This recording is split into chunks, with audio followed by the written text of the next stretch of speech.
சிறகடிக்க ஆசை இன்னைக்கான எபிசோடில் என்ன நடக்குன்னு பார்க்கலாம் வாங்க. இன்னைக்கான எபிசோடில் முத்து வந்துட்டு வீட்டில் இருக்கிற எல்லாரையும் வந்து வெளியே கூப்பிட்றாங்க. கேட்டுக்கு வெளியில் வர சொல்கிறாங்க.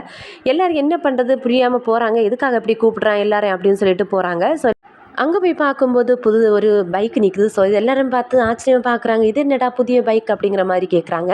முத்து சொல்கிறாங்க, இல்லைப்பா அது அவளோட பூக்கடையை தான் தூக்கி எறிஞ்சிட்டாங்க, இனிமேல் எதுவும் பண்ண முடியாதா அப்படின்னு சொல்லிட்டு அதுதான் இந்த பைக் வாங்கியிருக்கேன், இது மூலம் அவளோட பிஸ்னஸ் அவன் வந்து வளர்த்து விடட்டும் அப்படிங்கிற மாதிரி முத்து வந்து சொல்லிட்டு இருக்காரு. இதை கேட்ட ரோஹிணியும் விஜயாவும் முகம் வந்து அப்படி வேற ஒரு சைடு போயிட்டு அப்படி வருது. ஸோ அதுக்கப்புறம் பார்த்தீங்கன்னா ரவியும் ஸ்ருதியும் வந்து ரொம்பவே சந்தோஷப்படுறாங்க. அண்ணாமலை வந்து ரொம்ப சந்தோஷப்படுறாங்க.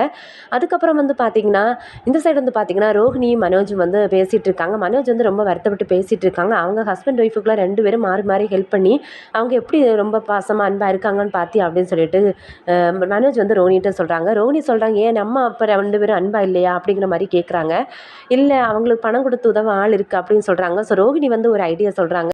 முன்னாடி மாமாவுக்கு வந்த காசை வந்து நீ ஜீவாங்கிற பொண்ணு கொடுத்த இல்லை, அவங்கள வச்சு தான் நம்ம வந்து இந்த காரியத்தை நடத்தணும், அவங்கக்கிட்டேருந்து அந்த காசை எப்படியாவது வாங்கணும் அப்படின்னு சொல்லிட்டு நம்ம வந்து கம்ப்ளைண்ட் பண்ணலாம் அவங்கள அப்படின்னு சொல்லிட்டு ரோஹிணி வந்து ஐடியா கொடுக்குறாங்க. மனோஜ் வந்து கேட்குறாங்க, இதெல்லாம் எப்படி நடக்குமா அப்படின்னு கேட்குறாங்க. கண்டிப்பாக நடக்கும், நம்ம அதுக்கான வேலையை பார்ப்போம் அப்படின்னு சொல்லிட்டு கம்ப்ளைண்ட் எல்லாம் பண்ண போகிறாங்க. இதோட இந்த ப்ரோமோ முடிச்சிருக்காங்க.